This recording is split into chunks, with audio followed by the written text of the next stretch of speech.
우리는 지금 마태복음을 한 장씩 이렇게 묵상을 해나가고 있는 중에 있습니다. 마태복음은 신약 성경의 첫 번째 성경으로 새로운 세계를 열어주는 성경입니다.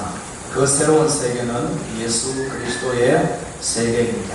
예수님이 왕으로 다스리는 나라를 보여주는 것이 마태복음입니다. 그래서 예수님은 말씀을 전하실 때에 천국 말씀 또는 천국 복음이라는 표현을 마태복음에서 많이 하고 있습니다.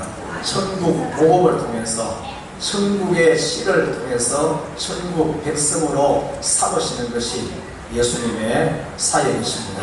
여러분, 우리 모두는 천국에 들어가는 천국의 백성이 되어야 됩니다. 천국 말씀을 듣고 말씀을 믿고 그리고 그 말씀을 지켜 행하는 자가 천국에 들어가는 천국의 백성입니다. 예수님께서 이렇게 말씀하셨어요. 하늘에 계신 내 아버지의 뜻대로 행하는 자라야 들어가리라. 예수님이 이렇게 말씀하셨어요. 그래서 어떤 사람에게는 저는 개인적으로 우리 교회 영덕읍교회에 나오는 모든 사람들은 다 천국 문에 가면 문이 활짝 열려서 다 들어갔으면 좋겠어요. 근데 여러분, 이거는 저 개인의 바람입니다. 그러나 어떤 사람은 그렇지 않을 수 있는 사람도 혹 있을까 해서 사실은 좀 긴장된 마음도 같습니다. 여러분, 우리 모두는 다 그런 긴장된 마음이 필요합니다. 왜냐하면 두렵고 떨리는 마음으로 너희 구원을 이루라 라는 말씀도 하셨기 때문에 그렇습니다. 어떤 사람에게는 천국 문이 굳게 닫힌 문일 수도 있습니다. 마태복음 7장 23절에서 예수님이 이렇게 말씀하셨어요. 그때에 내가 그들에게 밝히 말하되 내가 너희를 도무지 알지 못하니 불법을 행하는 자들아 내게서 떠나가라. 예수님이 이렇게 말씀하는 대상도 있습니다. 마태복음 25장 12절에서는 대답하여 이르되 진실로 너희에게 이르노니 내가 너희를 알지 못하노라. 이렇게 말씀하는 대상도 있다는 거예요. 예수님께서 내가 너 모르니까 너 떠나가라. 내가 너를 알지 못한다. 이렇게 말하는 사람은 천국 문이 열리지 않습니다.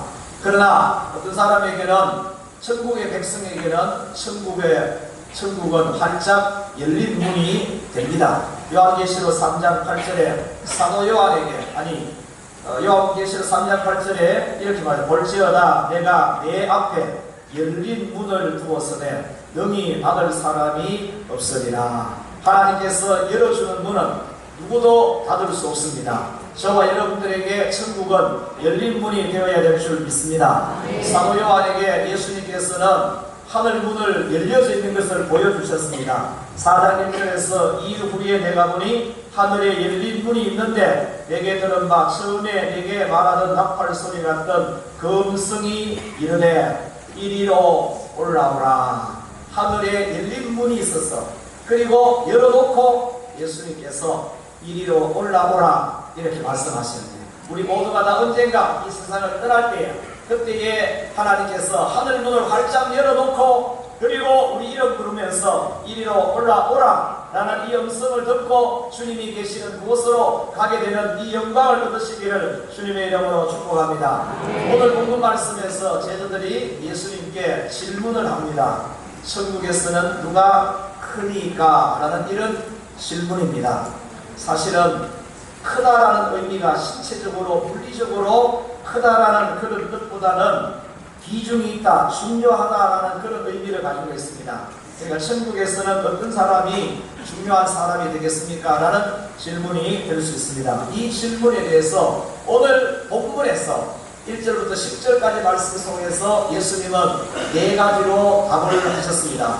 저와 여러분들은 이 4가지의 답을 잘 듣고 그리고 마음에 새기고 그리고 이 말씀을 따라서 살아가는 믿음의 삶이 되어야 될 줄 믿습니다. 첫 번째 예수님의 대답입니다. 3절 말씀을 우리 같이 한번 읽겠습니다. 시작. 이르시되 진실로 너희에게 이르노니 너희가 돌이켜 어린아이들과 같이 되지 아니하면 결단코 천국에 들어가지 못하리라. 한번 읽습니다. 이르시되 진실로 너희에게 이르노니 너희가 돌이켜 어린 아이들과 같이 되지 아니하면 결단코 천국에 들어가지 못하리라. 아멘. 따라합니다. 결단코. 우리는 이 단어에 사실은 눈여겨봐야 됩니다. 이렇게 쉽게 아무나 학교를 보내는 곳이 아니라는 사실로 이해할 수 있습니다.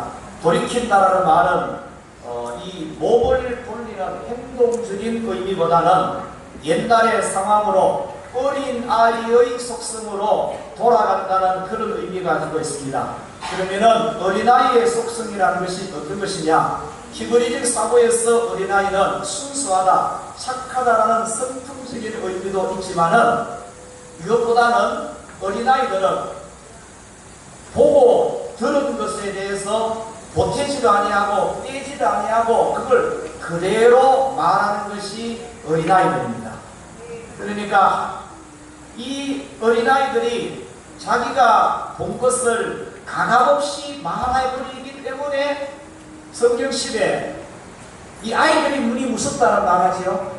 어른들이 애들 눈이 무섭다라는 말합니다. 애들은 본대로 그대로 말하기 때문에 무서운 거예요. 어른들은 이거는 저 사람에게 말하면은 부담되는 일이니까 수치되는 일이니까 덮어주고 가려주고 가려서 말하는데 아이들은 그런 걸 모르니까 본대로 들은 대로 가감없이 말하기 때문에 성경시대에서 어른들이 두려워했던 존재가 애들이라 그래요. 그것은 제가 조금 이해를 위해서 사진을 하나 좀 보여드리겠습니다. 사진 한번 좀 배워주시겠어요?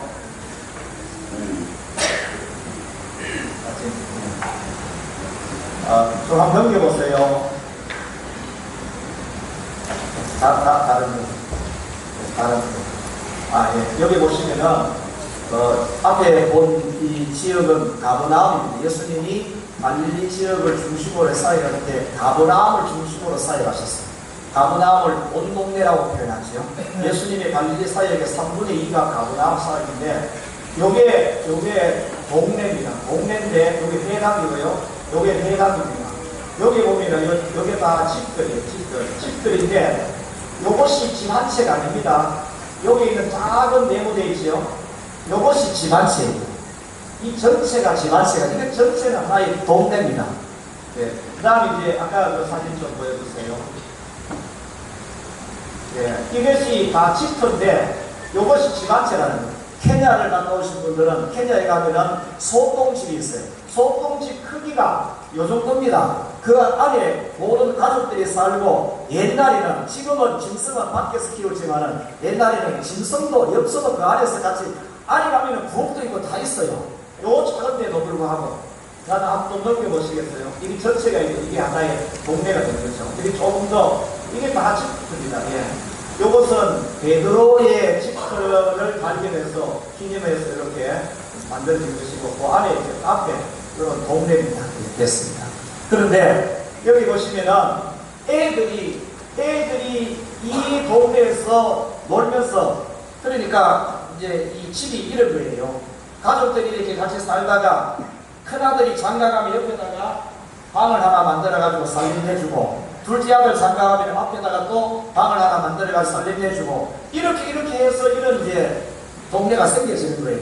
그러니까 큰아들 집에 아이, 작은 아이, 셋째 아들 집에 아이, 넷째 아들 집에 옛날에는 게 많이 낳았잖아요. 우리나라만 해도 보통 7, 8이니까 그러니까 이 집에 낳은 아이 다 형제예요. 다 집안입니다. 그러니까 이 집 내 집 없이 애들은 다 이 집 내 집 관계없이 돌아다니면서 그렇게 노는 거예요. 그러니까 이 집에 가서 이래 막 돌아다니고 놀다가 이 집에 가서 여기가 뭐 있는지 이게 눈에 보이게 되잖아요. 이 집 가니까 어른들이 뭘 하더라 이게 보이는 거예요. 이 집 가니까 이 집에는 어떤 것들이 있더라 이걸 살펴서 보려고 해서 본 것이 아니고 놀다 보면 자연스럽게 그게 눈에 들어오는 겁니다. 알게 되는 것이에요. 그러다가 저녁에 집에 와서 가족들하고 같이 이렇게 식사하면서 애들이 그 이야기 하는 거예요. 여러분의 자녀들이 6, 7살 된 애들이 하루 밖에 어린이집에 하나 학교 갔다 오면은 갔다 와가지고 엄마한테 시시콜콜 이야기 다 하잖아요. 뭐 선생님이 뭐라 이러고 친구들이 누가 뭐라 했고 어떤 친구가 날 어떻게 했고 이런 얘기를 다 가감 없이 그런 이야기 할 때에 보태지도 않습니다. 빼지도 않습니다. 그러니까 애들이 동네에 이렇게 다니면서 놀다가 누구 집에 뭐 있고 누구 집에 어른이 뭐 하고 이런 이야기 할 때에 보태지도 아니하고 빼지도 아니하고 본대로 그걸 그대로 다 이야기하는 거예요. 어른들은 뺄 것 빼잖아요. 그리고 어떤 거는 또 보태가 이야기하죠.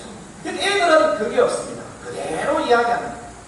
그대로. 그래서 비밀스러운 것인데도 불구하고 말해버리게 되면 어느 한 집의 비밀이 다 소문이 나겠죠. 그래서 아이들의 입이 무섭다는 거예요. 애들의 입이 무섭대요. 사실대로 말해요. 본대로 사실대로 그대로 말하기 때문에 무섭다는 거예요. 여러분, 그래서 예수님께서 이렇게 말씀하세요. 돌이켜 어린아이같이 되지 아니하면 결단코 어디에 들어가지 못하리라. 천국에 들어가지 못하리라. 이 말씀은 예수님께서 하시는 말씀은 천국의 말씀이잖아요. 예수님이 하시는 말씀은 천국의 복음이에요.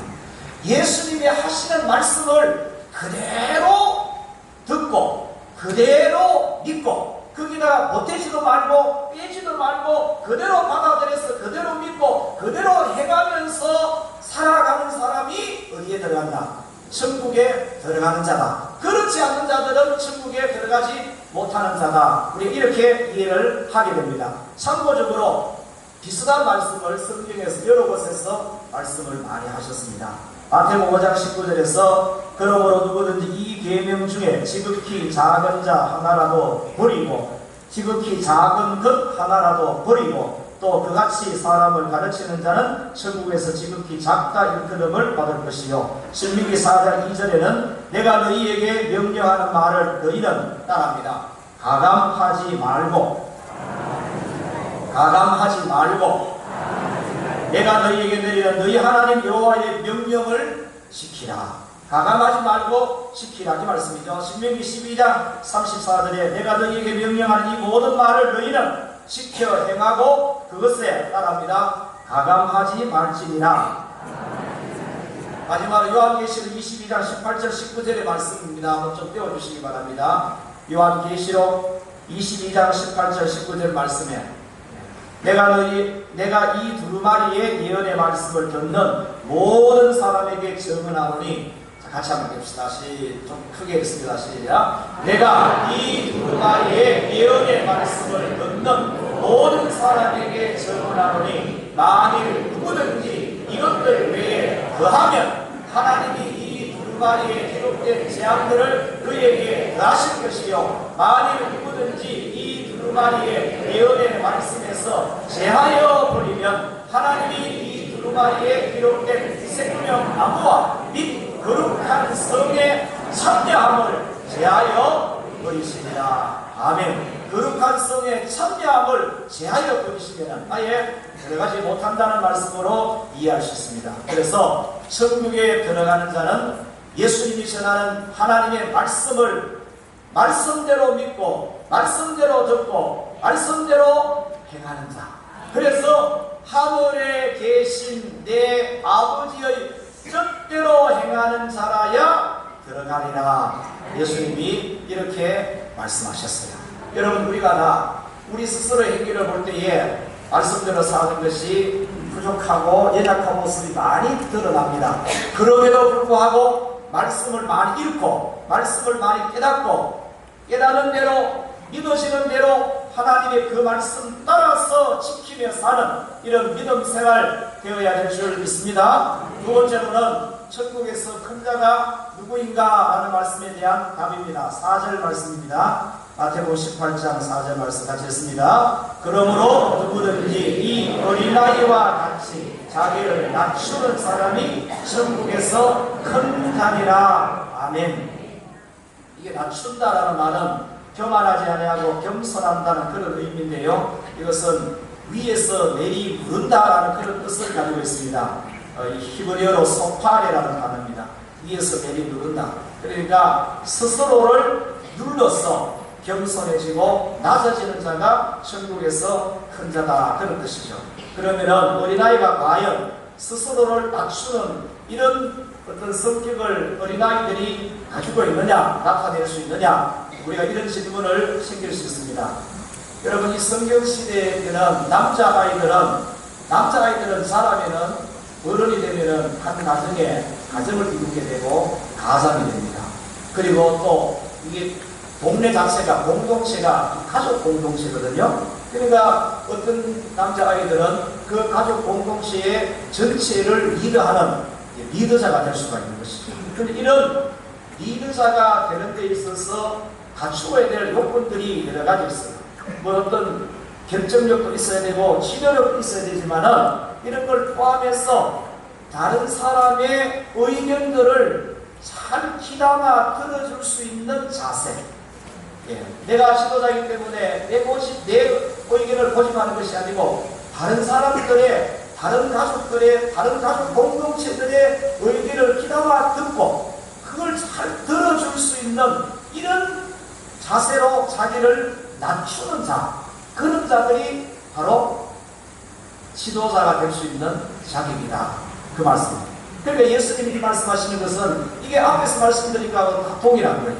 하나님의 말씀 앞에서, 예수님이 전하시는 그 말씀 앞에서 내 생각이라든지 내 주장이라든지 내 견해라든지 나의 어떤 이런 것들이 지식이 이런 것을 다 내리누르고, 한번 따라합시다. 내리누르고, 이걸 다 내리누르고 하나님이 말씀하시는, 예수님이 말씀하시는 그 말씀을 그걸 그대로 받아들여서 그 말씀 앞에서 나를 낮추고 말씀을 따라서 그렇게 살아가고 전하고 그렇게 하는 자들이 천국에 들어가는 자들이고 천국에 들어가서도 큰 자가 되는 자입니다. 예수님이 이렇게 말씀하시는 거예요. 믿으십니까? 하나님의 말씀을 귀담아 듣고 하나님의 말씀 앞에 자신의 모든 것을 내려놓고 겸손하게 자기를 낮추는 자가 천국에서 큰 자다, 그런 뜻입니다.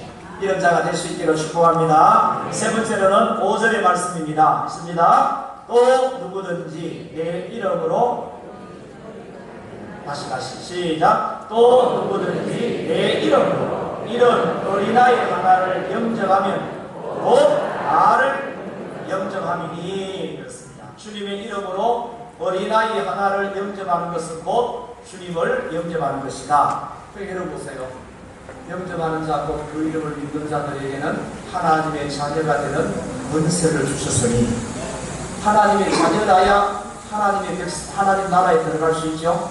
하나님이 아버지가 되신 분이 그 아버지가 계시는 그 나라로 들어갈 수 있잖아요.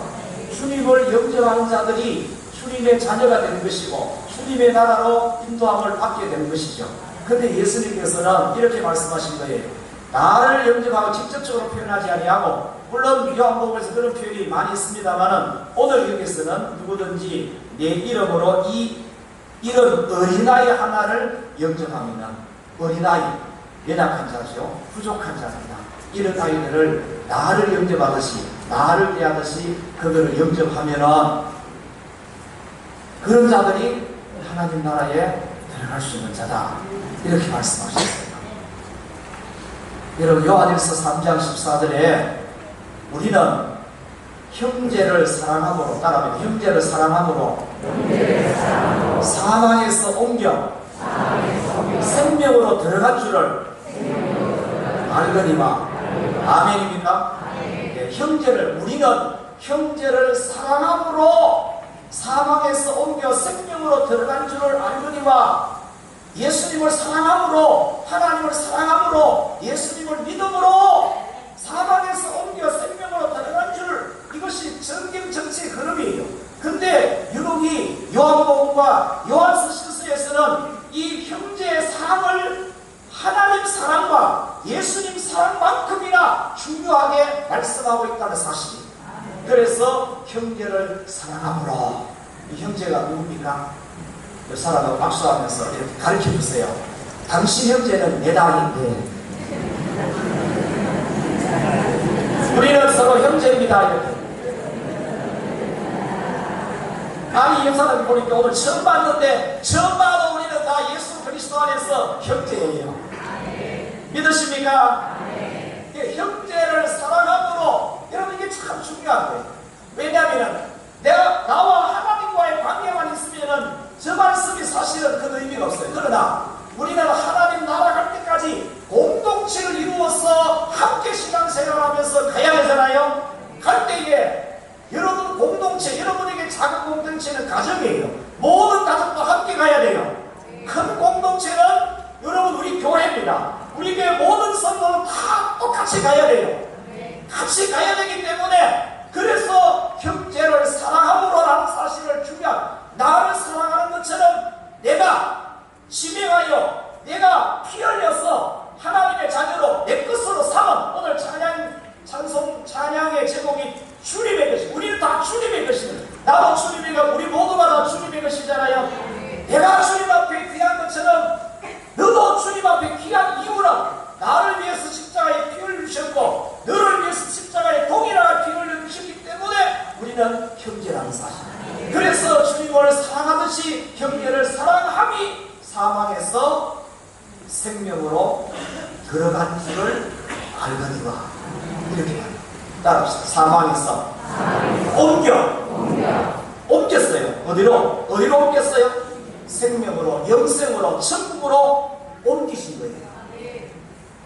우리가 이 은혜를 입었으니 형제를 사랑해야 합니다. 그래서 깊이는 1절 안에 쓰면은 형제를 사랑하지 않는 자는 사망에 머물러 있다라고 이렇게까지 말씀하셨어요. 형제를 사랑하는 사람은 사망에서 생명으로 들어간 사람입니다. 그러나 형제를 사랑하지 아니하는 자는 사망에 머물러 있는 사람입니다.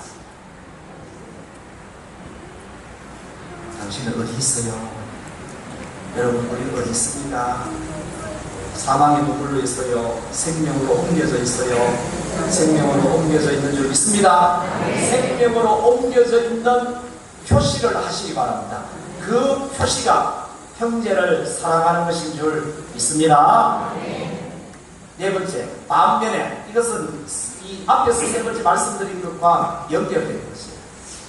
이 6절부터 10절까지 말씀입니다. 읽습니다. 6절부터 이어서 10절까지 쭉 이어서 한번 읽겠습니다. 누구든지 나를 믿는 이 작은 자 중 하나를 실족하게 하면 차라리 연자 맷돌이 그 목에 달려서 깊은 바다에 빠뜨려지는 것이 나으리라. 실족하게 하는 일들이 있음으로 말미암아 세상에 화가 있도다. 실족하게 하는 일이 없을 수는 없으나 실족하게 하는 그 사람에게는 화가 있도다. 만일 내 손이나 내 발이 너를 범죄하게 하거든 찍어내버리라. 장애인이나 다리 저는 자로 영생에 들어가는 것이 두 손과 두 발을 가지고 영원한 불에 던져지는 것보다 나으리라. 만일 내 눈이 너를 범죄하게 하거든 빼어내버리라. 한 눈으로 영생에 들어가는 것이 두 눈을 가지고 지옥불에 던져지는 것보다 나으리라. 삼가 이 작은 자 중에 하나도 업신여기지 말라. 너희에게 말하니 그들의 천사들이 하늘에 계신 내 아버지의 얼굴을 항상 배우느니라. 아멘. 실족하게 하는 자에 대한 경고의 말씀입니다. 실족하게 하는 자는 차라리 연자 맷돌이 그 목에 달려서 깊은 바다에 빠뜨려지는 것이 나으리라까지 말씀하시고, 실족하게 하는 그 사람에게는 7절에 보시면 화가 있더라. 어떤 화가 있게 되느냐? 영원한 불에 던져지게 되는 화, 지옥불에 던져지게 되는 화가 있게 된다고까지 말씀하십니다. 그렇게 말씀하시면서 그 실족하게 하는 것이 너 손이면은, 그것이 너 발이면은, 너 손이 너 발이 범죄하지 않게 하기 위해서, 실족하지 않게 하기 위해서 뭐하라고 했어요? 찍어내버려라. 이렇게 말씀하십니다. 그 실족하게 하는 것이 너 눈이면은 그것을 빼버리라까지 말씀하십니다. 그러면서 장애인이 되어서 영생에 들어가는 것이 두 손과 두 발과 두 눈을 가지고 영원한 불, 지옥불에 던져지는 것보다 나으리라. 이렇게 말씀하십니다. 여러분, 참 예수님이 얼마나 중요하게 말씀하시는지. 그러면은 여기서 작은 자가 누구냐? 2절에서 5절까지는 어린아이라고 표현했는데 6절부터 시작해서는 작은 자라고 표현합니다. 여기는 약간 차이가 있습니다. 어린아이라는 것은 파이디온이라고 7세 이하의 아이들, 갓난아이들을 포함해서 어린아이라고 표현합니다. 작은 자는 미크로스라고 개역 성경에는 소자라고 표현되어 있습니다. 작은 또는 적은 이런 의미로도 해석이 되고 있습니다. 그러니까 작은 자는 어린아이들만으로 생각하시면 안 된다고 해요. 실질적으로 작은 자가 있어요. 그 다음에 정신적으로 이 작은 자가 있습니다. 사리를 분별하지 못하는 사람이 있고 이해력이 부족하다는 이런 사람도 다 이 속에 포함이 되어 있습니다. 그래서 작은 자는 모든 연령대를 다 포함하고 있는 모든 연령대에서 부족한 사람들, 이런 사람들로 이해할 수 있습니다. 예를 들어 볼게요. 여러분, 이 선생님과 아이가 있으면 둘 중에 누가 작은 자입니까? 아이가 작은 자이겠죠, 그죠? 교회에 올해 교회 다니는 사람하고 새신자가 있으면 누가 작은 자겠어요? 새신자가 작은 자겠죠, 그죠? 예. 그러면 신자가 있고 불신자가 있으면 누가 작은 자에 속하겠어요? 불신자가 작은 자에 속하겠죠? 아는 자와 모르는 자가 있다. 그러면 누가 작은 자가 될 수 있겠어요? 모르는 자가 작은 자가 될 수 있겠죠? 어른과 아이의 관계에 있어서는 작은 자는 물론 아이로 우리가 그렇게 이해할 수 있습니다. 그래서 여러분, 오늘 말씀에서 6절에서 중요하게 봐야 될 것이 하나 있습니다. 6절 한번 보시면은 이렇게 주님이 말씀하십니다. 누구든지 나를 믿는 이 작은 자 중 하나를 실족하게 이렇게 말했습니다. 나를 믿는 이 작은 자 중에 이렇게 말씀하고 있습니다. 그러니까 여러분, 우리는 따로 우리 공동체 안에서 이 말씀을 먼저 생각해야 돼요. 그리고 그 다음에 교회 밖을 바라보면서 실족해 하는 자가 되어서는 안 되겠다는 말입니다. 실족해 한다는 말은 함정에 빠뜨린다 또는 죄를 범하게 한다는 그런 의미인데요. 주님은 이 말씀을 통해서 우리에게 두 가지를 말씀합니다. 하나는 실족하게 하는 자가 되지 마라. 실족하게 하는 사람이 되어서는 안 된다, 그런 것입니다. 그 다음에 두 번째로는 실족하는 자가 되지 마라. 여러분, 이 작은 자는 작기 때문에, 부족하기 때문에, 연약하기 때문에 실족하게, 그러니까 작은 일에도 실족하게 되는 것이 작은 자예요. 그래서 작은 자라고 표현한 거예요. 어른에게는 시험이 안 되는 것도 아이에게는 시험이 될 수 있는 거예요. 그래서 작은 자라고 표현합니다. 이 쉬운 예가 되실지 모르겠습니다만은 5살짜리가 놀다가 이걸 발견하고 이게 뭔지 몰라가지고 이렇게 켜다가 우회하다 보니까 불장난하다가 집을 태워버렸어요. 여러분, 여기에서 실족해야 하는 자는 누구고 실족하는 자는 누굽니까? 실족하는 자는 이 아이예요. 실족하는 자는, 실족해 하는 자는 아이가 이것을 아이가 가지고 놀면은 틀림없이 장난쳐서 큰 사고를 일으킨다는 것을 아이는 잘 몰라요. 그러나 어른들은 그걸 아는 거예요. 그럼에도 어른들이 아이가 모르는 그 반경 안에 이런 위험스러운 것을 뒀다는 것 자체가 실족해 하는 것입니다. 이해 안 되십니까? 아멘. 너무 큰 부담이 돼서. 여러분, 교회에서 예를 들어서 나를 믿는 이 작은 자로 표현했습니다. 시신자와 그 다음에 좀 죄송합니다. 오해하지 마시고 들으시면 오래 다니시는 분은 새신자를 이해하기 위해서 헌신자라고 제가 표현하겠습니다. 헌신자는 아닙니다. 새신자하고 헌신자하고 서로 이렇게 다툼이 있었습니다. 그래서 새신자가 교회를 안 나온다, 예수 믿는 길을 포기했다. 그러면은 실족하는 자는 새신자입니다. 실족해 하는 자는, 실족하게 하는 자는 누굽니까? 헌신자입니다. 그래서 여러분 보세요. 공동체를 이루어서 함께 다 어디에 가야 된다? 하늘나라를 가야 되는 것이 분명한 사실인 거예요. 그런데도 그 공동체 안에서 내가 실족할 수도 있고 나의 연약함 때문에 실족하게 하는 일도 할 수 있다는 거예요. 그러나 그런 일이 일어나서는 된다 안 된다? 안 된다는 것을 강조합니다. 분명히 이미 예수님께서도 성천하시고 나서 공동체를 이루어요. 공동체를 성령을 보내셔가지고 교회를 이루시잖아요. 교회를 부흥시켰어요. 120명이었는데 3,000명으로 부흥하게 되면 이런 일을 누가 하셨느냐? 하나님이 하신 것이에요. 주님이 하셨잖아요. 그럼에도 불구하고 그 공동체 안에서 서로 믿는 자끼리 실족하게 하는 일 하지 마라. 실족하는 일도 없어야 된다. 여러분, 본문 우리가 두 번에 읽었잖아요. 보세요. 실족하는 자에 대한 얘기는 없어요. 실족하게 하지 말라는 얘기를 말씀하십니다. 여러분, 우리가 주님의 마음을 익혀야 되죠. 여러분, 우리 한 사람 한 사람이 구원 얻는 자로서 하나님 나라에 들어가기 위해서 예수님은 십자가 위에서 죽으시는 일을 하신 것입니다.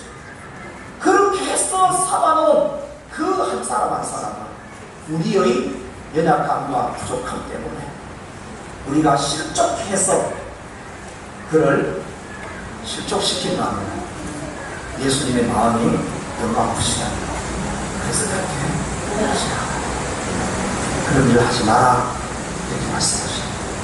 여러분, 본문에서는 실족하는 자에 대한 말씀을 드렸습니다. 실족하게 하는 자에 대한 말씀뿐입니다. 어느 정도로 엄하게 심하게 말씀하시느냐. 실족하게 하는 것이 너 손이고 너 발이고 너 눈이면은 찢어내버려라, 빼버려라고 말씀을 하신 만큼 중요하게 무게감을 두고 말씀하십니다. 탈무드의 이야기 하나만 전하고 제가 정리하겠습니다. 당시에 대제사장으로 공직했던 이사가의 이야기입니다. 이분은 대제사장으로서 이렇게 하나님 앞에 제물을 드리기를 하면서 원래는 이 맨손으로 해야 되는데 대제사장의 어떤 거리와 이 위험에 이 맨손으로 하는 것은 맞지 않다 해서 장갑을 끼고 그 일을 했었어요. 하나님 앞에 이건 잘못하는 것이죠. 그런데 어느 날 하나님으로부터 음성을 들어요. 이사갈 나의 마당에서 떠나라라는 이런 음성을 듣습니다. 그리고 얼마 있다가 왕궁에서 왕과 왕비가 서로 다툼이 있었어요. 내용이 뭐냐면은 왕은 염소고기가 맛있다, 왕비는 아니다, 양고기가 맛있다. 염소고기가 맛있다, 양고기가 맛있다. 두 사람이 아무리 이렇게 서로 옥신각신 해봐도 두 사람에게서는 답이 안 나오잖아요. 자기 주장을 합니다. 그래서 답을 대제사장에게 물어보자. 그래서 대제사장에게 물었어요. 대제사장이 답이 이랬습니다. 만약에 염소고기가 맛이 있었다면 매일 드리는 상번제의 제물은 염소가 되었어야 했을 것입니다. 무슨 고기가 맛있다는 거예요? 양고기가 맛있다는 거죠. 그러니까 왕은 염소고기가 맛있다고 주장했잖아요. 왕이 화가 난 거예요. 그 대제사장이 그 일을 못하도록 양파를 잘라버렸어요. 얼마나 고통스러웠어요. 그러니까 이 대제사장이 깨달은 거예요. 하나님께서 하시는 그 말씀, 나의 마당에서 끝나라는 말씀이 내가 하나님 앞에 잘못한 것에 대해서 하나님께서 이런 방법으로 벌을 주시는구나 깨달았습니다. 근데 여러분, 그 양팔이 잘렸으니 얼마나 불편하고 그리고 얼마나 고통스럽겠어요. 근데 그가 이렇게 고백해요. 내가 육신적으로는 고통스럽지만은 그러나 내 영혼은 기쁘다. 왜 그러냐? 내 죄로 이 세상에서는 양팔이 모두 잘려서 고통을 겪지만 오는 세상에서는 지옥의 형벌을 면할 수 있게 되었기 때문이다. 그러니까 천국에 들어가기를 원하십니까? 그렇다면 어린아이 같이 하나님의 말씀을 가감없이 듣고 믿고 지키고 전하면서 살아가십시다. 자신의 감정이나 소견을 내리누르면서 하나님의 말씀을 겸손하게 받아들여 그 말씀 앞에서 나를 낮추는 자가 되십시다. 그리고 주님의 이름으로 어린아이 같은 자들을 영접해주고 그리고 작은 자들을 나의 연약함 때문에 그들이 실족하여서 주님과의 관계가 멀어지는 이런 일들이 일어나지 않도록 내 말과 내 행동에 있어서 조심하면서 바르게 하나님 앞에서 살아가십시다. 그래서 우리 모두가 다 하늘나라의 들어가게 되는, 천국에 들어가게 되고 거기에서 큰 자로, 중요한 자로 대접을 받게 되는 이런 하나님의 은혜가 있게 되기를 주님의 이름으로 축복합니다. 하나님 우리 아버지 감사합니다. 주님께서 천국에서 누가 크니까라는 질문에 주님께서 천국의 주인 되시는 우리 주님께서 답을 주셨습니다. 저희들은 그 말씀을 우리 마음에 받았습니다. 우리 마음에 새깁니다. 우리 삶의 현장에서 이 말씀을 기억하게 하여 주옵시고 이 말씀대로 살 수 있도록 도와주시옵소서. 우리 의지, 우리 결단으로는 하나님의 말씀대로 사는 것이 부족합니다. 틀림없이 연약함이 드러납니다. 그래서 성령이여 도와주세요. 죄를 볼 때마다 죄와 더불어서 싸워서 이길 수 있는 능력을 우리 가운데 더하여 주시옵소서. 그래서 천국에 들어가는 자, 천국에서 큰 자가 될 수 있는 이런 믿음 생활이 될 수 있도록 축복하여 주옵소서. 예수 그리스도의 이름으로 기도드립니다. 아멘.